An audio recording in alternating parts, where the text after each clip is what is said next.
નમસ્કાર ખેડૂત મિત્રો, હું નરેન્દ્રભાઈ સોનગરા, ગામ ચરાડવા. ખેડૂત મિત્રો, આ મગફળી રહી ને એ રેનો કંપનીનું 38 નંબર બિયારણ છે અને આ બિયારણ મેં ચરાડવા ભવાની એગ્રો તેજાભાઈ રાજપૂત, ભરતભાઈ રાજપૂત પાસેથી લીધેલું. અને ત્યારે એવું કહેવામાં આવ્યું હતું કે આ મગફળી જ્યારે તમારો પાક તૈયાર થાય ત્યારે અમે બિયારણમાં અમે જ લઈ લઈશું અને 200 રૂપિયામાં ઊંચા ભાવથી. એ બધી તો વાત બરાબર છે, પણ આ મગફળી જ્યારે મેં કાઢીને તૈયાર કરી ત્યારે મારું સેમ્પલ લઈ ગયા અને સેમ્પલ લઈ ગયા બાદ મને એવું કહેવામાં આવ્યું કે આ મગફળીમાં થોડી હવા છે, અમે જોખી લઈશી, પણ 2 થી 3 દિવસ આને તપવી દો. 2 થી 3 નહીં, આજે 5મો 6ઠો દિવસ થયો. અત્યારે અમે એવું કહેવામાં આવે છે કે આ મગફળી અમે કંપની નહીં લે.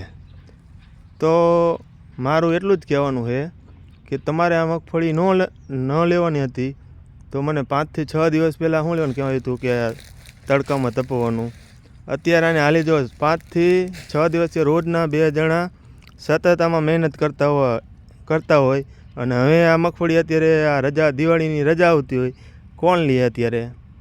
એટલે મહેરબાની કરીને ખેડૂત મિત્રો, આ બે ભાઈ પાસેથી કોઈ પણ જાતનું બિયારણ ન લેવાય.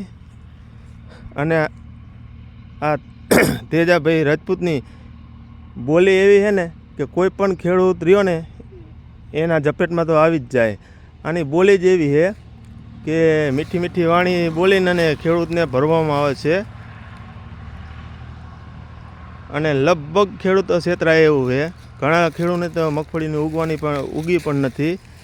અને એની બોલીથી ખેડૂત મિત્રો આના ઝપેટમાં આવી જાય છે. મારું એટલું જ કહેવું છે કે ચરાડવા ગામના ખેડૂત મિત્રોને આની દુકાનનું પગથિયું પણ ન ચડવું જોઈએ.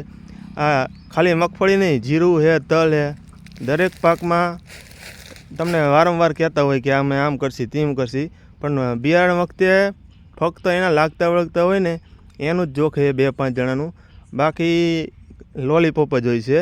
એટલે મારું એટલું જ કહેવું કે ચરાડવાના કોઈ પણ ખેડૂતે આની ઝપેટમાં આવતા પહેલાં 2 જણાને પૂછવું જોઈએ. હું પણ આની પાસે છેતરાયો, હવે કોઈ આગળ બીજા કોઈ ખેડૂત ન છેતરાય એના માટે મેં આ વિડીયો બનાવેલ છે.